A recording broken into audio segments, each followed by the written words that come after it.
Muy bien, primero que nada, buen día para quien sea que esté apreciando esta exposición.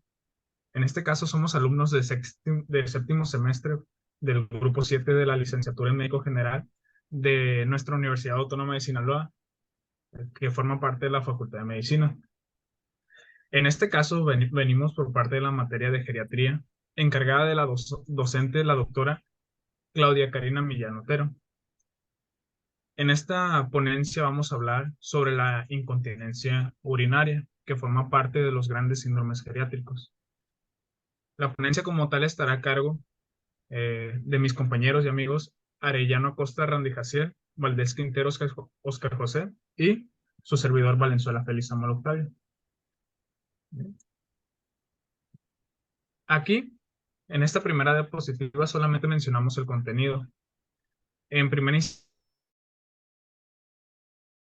pasar a la epidemiología, pasar a la fisiopatogenia, diagnóstico, tratamiento y finalmente al pronóstico.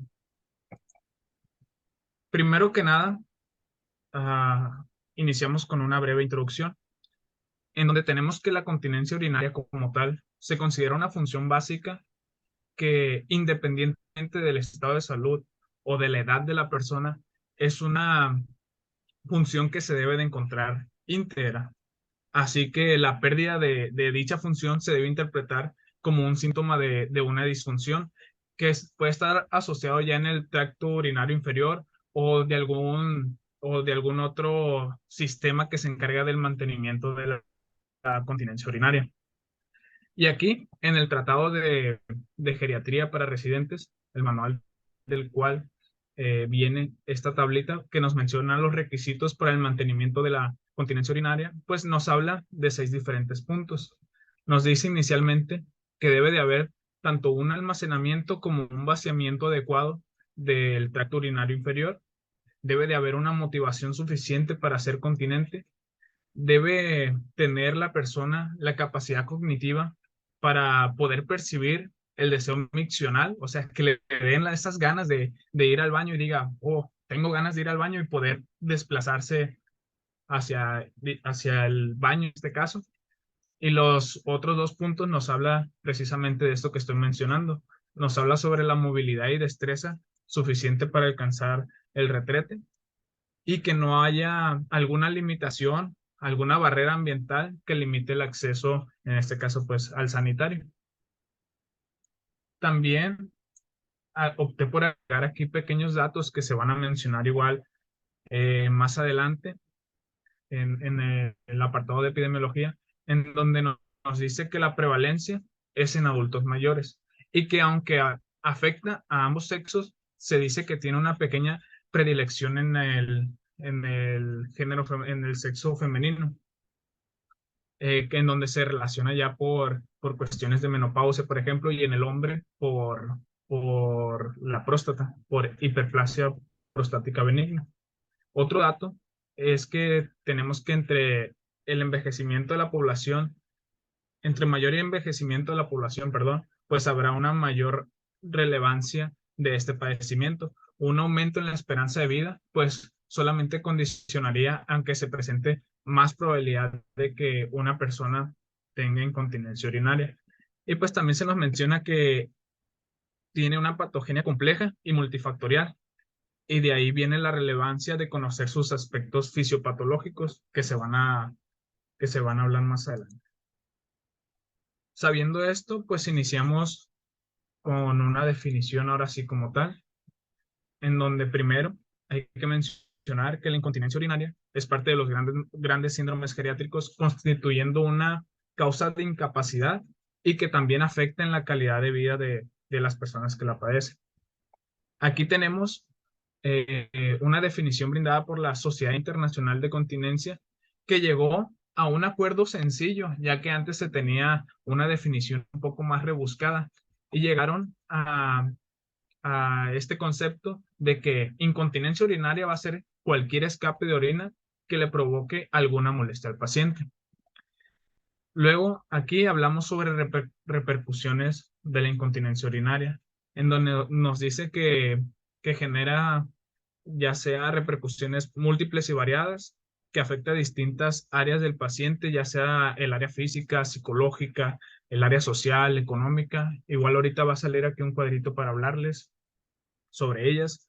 Y actualmente se sabe que esta patología está reconocida como, como una patología, vaya, que deteriora la calidad de vida. Y aquí está la tablita que les menciono. Entre las repercusiones que se presentan en la incontinencia urinaria, pues tenemos que hay repercusiones médicas, en el área psicológica, social, económica. En el área médica, ¿qué repercusiones podemos encontrar? Pues una mayor prevalencia o una disposición a que se presenten infecciones urinarias, úlceras cutáneas, infecciones de las úlceras o inclusive hasta caídas. En el ámbito psicológico se menciona una pérdida de la autoestima, puede llegar a producir ansiedad y depresión. En cuestiones sociales, pues como es un problema muy íntimo, desde mi punto de vista, pues genera que el adulto quiera tener un aislamiento y pues además tendría que necesitar mayor necesidad de apoyo familiar.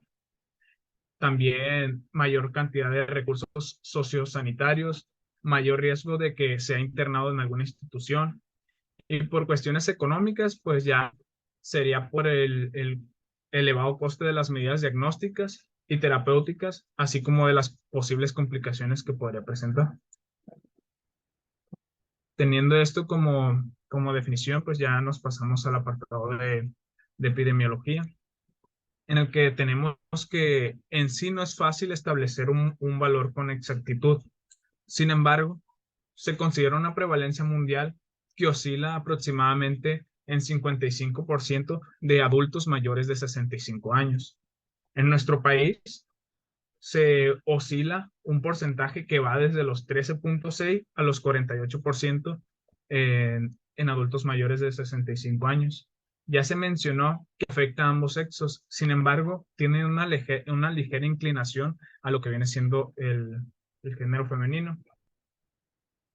Y también se menciona que solo un tercio de los adultos mayores que tienen incontinencia urinaria, pues acuden a consulta, ya sea por diferentes factores, ya sean factores individuales, socioculturales o que sean puramente cuestiones asistenciales. Es por esto que se recomienda una investigación sobre la continencia urinaria en cada adulto mayor. Debido a que muy pocos de ellos acuden a consulta, pues nosotros como personal de la salud tenemos que hacer una investigación más profunda y más en aquellos adultos mayores de una edad que tienen algún factor de riesgo como edad avanzada, que tengan funcional, que tengan una polifarmacia, es decir, que estén ingiriendo más de algún medicamento, en donde ya se va a mencionar también que los diuréticos juegan un papel relevante, alteraciones en el estado neurológico o multiparidad en el caso de mujeres. Esto sería toda mi parte por dándoles la definición y la epidemiología. Los dejo en buenas manos con mi compañero Randy. Así que, Randy. Randy. Gracias, Samuel. Puedes continuar la diapositiva. Como ya establecimos, como cualquier enfermedad, como cualquier problema, siempre hay una definición y hablamos de su epidemiología porque nos es importante saber qué tan común es y la importancia que tiene tanto a nivel mundial como a un nivel local, ya que como médicos nosotros trataremos a estos pacientes y es importante conocer las patologías o los síndromes geriátricos más comunes, dentro de ellos la incontinencia urinaria. Pero ¿cómo funciona? ¿Cómo va a generarse? Pues básicamente se va a dar por mecanismos distintos, principalmente por la propiedad, por el envejecimiento fisiológico. Sabemos nuestro cuerpo, conforme avanza en edad y en tiempo, eh, vamos perdiendo ciertas funciones del mismo. Ciertas proteínas, ciertos elementos del organismo se van degradando.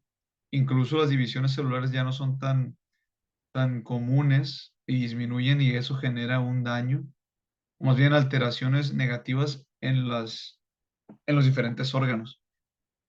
En este caso, principalmente se ven afectados aquellos órganos relacionados con la musculatura del aparato urinario, en específico en la vejiga y en los esfínteres que controlan o que realizan los mecanismos de continencia urinaria.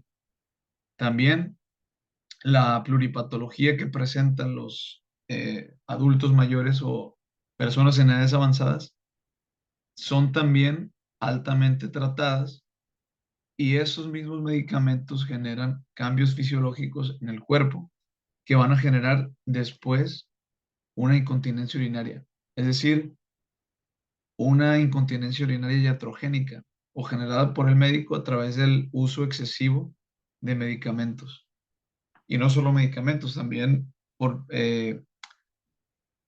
procesos quirúrgicos, por cirugías que tienden a dañar la musculatura o los elementos que componen los órganos o los tejidos, y al romperlo van a generarles debilidades a futuro, y eso va a generar una incontinencia urinaria también.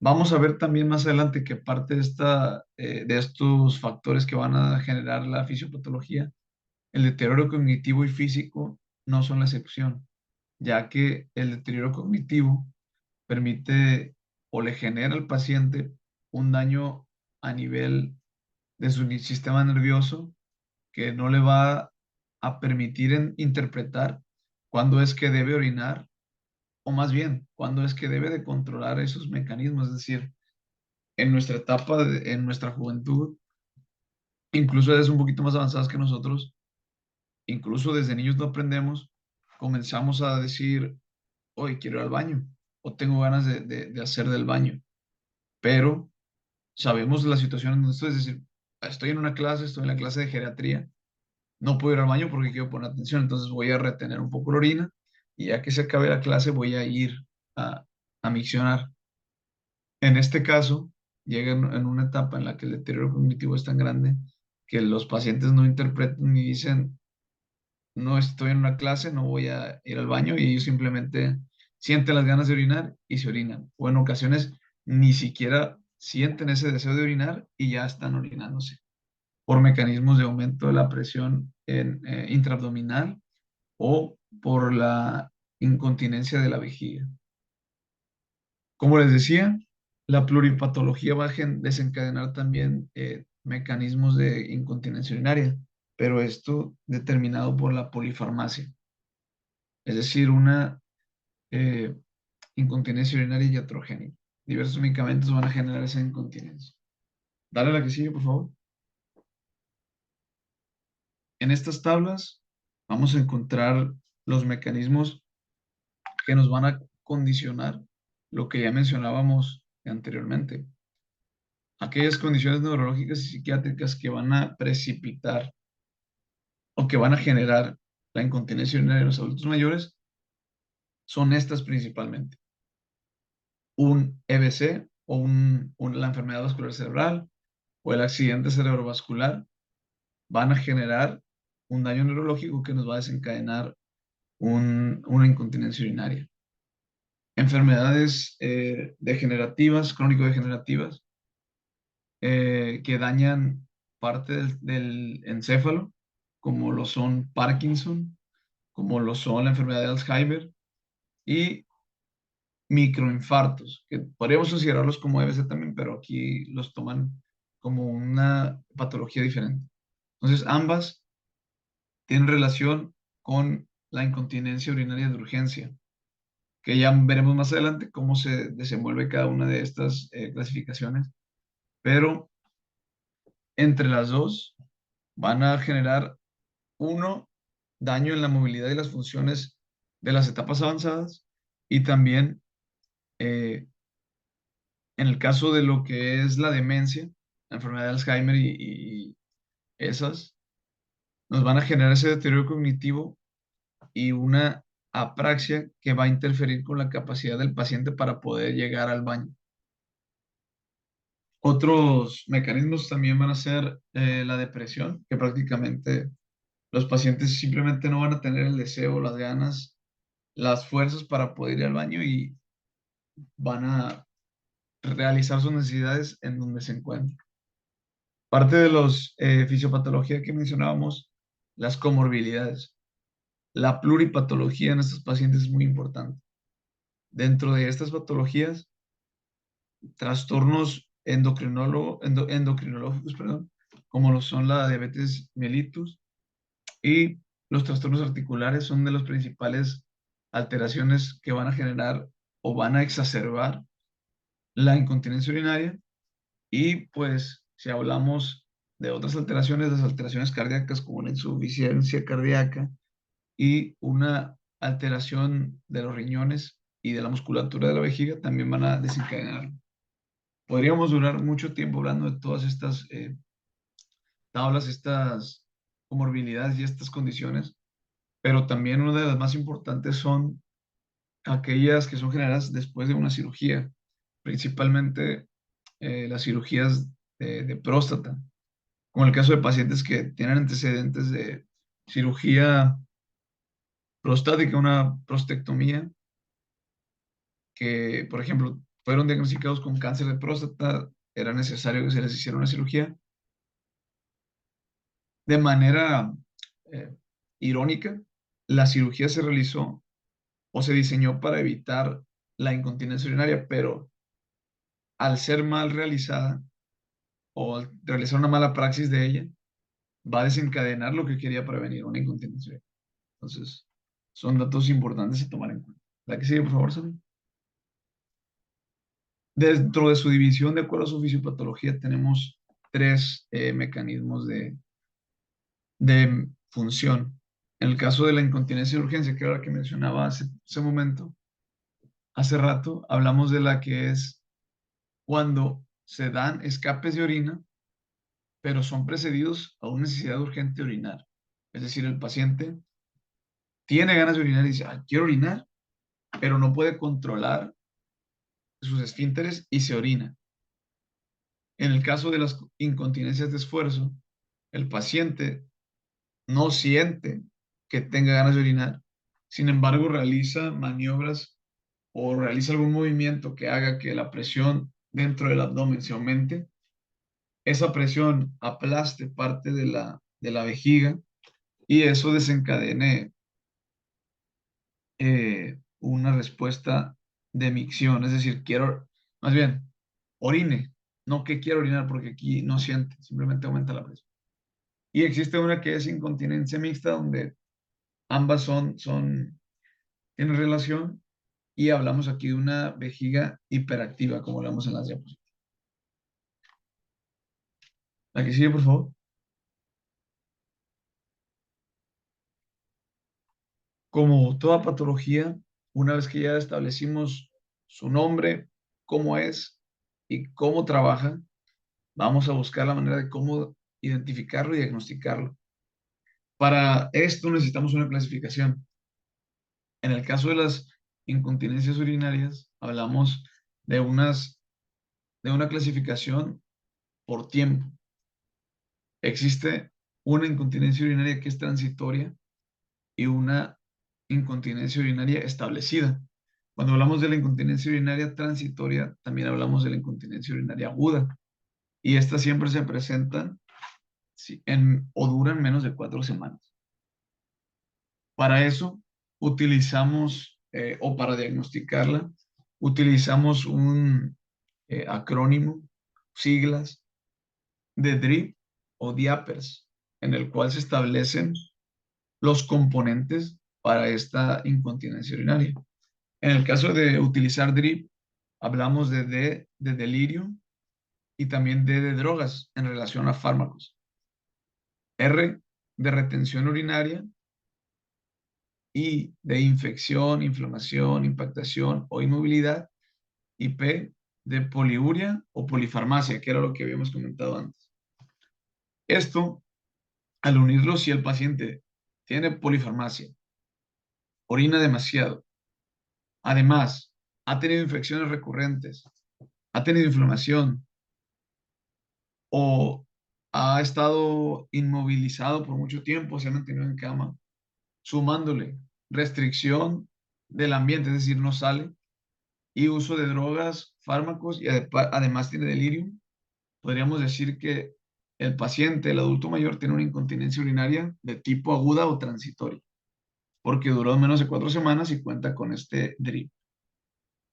También, en el caso de que fuera diapers, aquí hablaríamos de delirium y de infección A, de atrófica de vaginitis en relación a eso, 2 Ps por polifarmacia y por alteraciones psicológicas, de endocrinopatías, aquí hablamos de lo que decíamos de diabetes mellitus y todo eso, también de R de restricción de movilidad y S de stool en relación a las heces fecales. También hablando de lo que es la clasificación crónica, mayor de 4 semanas o también conocida como establecida, aquí hablamos más en relación a lo que es hiperactividad vesical, estrés, rebosamiento y la capacidad funcional de la vejiga. También existe una tercera que es la mixta, pero la mayoría de las veces siempre son o agudas o crónicas. ¿La que sigue, por favor? Ya que el tiempo es un poco corto. Para el diagnóstico, vamos a utilizar 4 apartados. Primero, la anamnesis. Preguntar, hacer historia clínica. Conocer al paciente. Conocer sus antecedentes heredofamiliares. Conocer sus antecedentes personales patológicos, donde nos va a hacer la relación si ha tenido cirugías. También dentro de los heredofamiliares, si algún paciente o algún familiar de él tuvo este mismo problema. También si tuvo diabetes mellitus y alteraciones renales, cardíacas, etcétera. Todo eso. ¿Por qué? Porque es importante para el diagnóstico de esta patología. A la hora de hablar del examen físico, debemos evaluar los órganos genitales, ya sea femeninos o masculinos, y también en general el aparato geniturinario, ya que pues parte de los componentes son vejiga y riñones. Entonces, también evaluar la calidad de sus uréteres y todos esos mecanismos. Dentro de los estudios complementarios, hablaríamos aquellos que son en general para saber cómo está el paciente y saber cómo tratarlo. Y de los urodinámicos, que son estudios específicos, para no meternos demasiado en esto, simplemente nos va a evaluar la capacidad de la musculatura de la vejiga y de los órganos urinarios sexuales también. Entonces, es evaluar la musculatura, la capacidad de retención de los esfínteres y la funcionalidad para palabras en general. Si eso nos genera una alteración, pues hablaríamos de que podría ser un diagnóstico positivo, es decir, es la enfermedad. La que sigue, por favor. Y ahora pasaríamos a lo que es el tratamiento que estará a cargo de mi compañero Oscar Valdés. Hola, ¿qué tal? Mi nombre es Oscar y pues como mencionan, yo les voy a estar hablando de tratamiento. Primeramente, pues vamos a dividir el tratamiento en 3 principales ramas. La primera de ellas va a ser el manejo conservador. Después vamos a pasar a tratamiento farmacológico y por último al tratamiento quirúrgico. Primeramente tenemos el manejo conservador. ¿Cuáles son los beneficios de este tipo de tratamiento? Pues es que este tipo de tratamiento, aparte de ser uno de los más beneficiosos, va a tener que va a ser menos invasivo que los demás. Se data que tiene resultados muchísimo mejores y es de un bajo costo. Son los beneficios pues a más importantes de este tipo de tratamiento y principalmente que este también es el primero al que nosotros vamos a recurrir en el caso de este tipo de enfermedad. Principalmente vamos a hacer hincapié en pues, mejorar el estilo de vida tratando de hacer mejores hábitos. Por ejemplo, se menciona que vamos a tratar de eh, eh, afectar o tratar el ciclo miccional. Se menciona que es aprendido, es una conducta humana que es aprendida y como ya se mencionaron, hay muchos factores donde este va a llegar a ser afectado. También hay factores este, psiquiátricos donde pues el paciente ya no difiere entre el momento adecuado entre ir o no ir al baño y también problemas físicos que pues van a afectar a este ciclo. Entonces, para nosotros hacer un tratamiento sobre este ciclo o ajustarlo nuevamente, vamos a poder tener tres tipos de ajuste, por así decirlo. Primeramente tenemos el reentrenamiento vesical, que es más que nada que poner nuevamente la educación al paciente, decirle al paciente qué momento está correcto ir al baño, decirle cuándo va a ser su horario de ir, cuándo va a ser su horario de tomar o ingerir líquidos o alimentos, pues así, de hacer consciente al paciente de la enfermedad y que tiene que hacer algo al respecto y que se le va a estar apoyando. También se le tiene que en este momento hacer como una valoración o ¿cómo sería?